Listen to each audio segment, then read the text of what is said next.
da, 3. postua gaurko emakume Malmasedako sari honetan, pasaren astean Leharti bai challengean emaitza onak lortu ostean, gaurkoan pedalkada on horrekin jarritu duzu. Bai, hasieratikan inda mozketa hoi, egia da pixkat, atzen gatu gehala hasieratikan, eta, harrapatu dugu sin maz. Eta saiatu geha aurrak aguten, eta eskerrak, ze hoi izan da gaurko eskapada. Eta, egia da ez ditutela sentsazio oso onak aurkitu. Igoratan ez da nire egun hobena izan, baina azkenen 3. postua lortu dugu eta sub-23eko lehenengo postuare bai, orduan alde hortatik oso pozik. Igotzaile onenetikan oso urbil?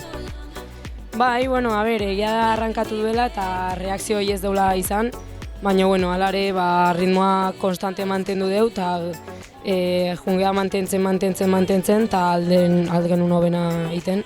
Eta betako, laia puide fabra hastani jungea eta jazte. Zorionak. Eskerrik asko.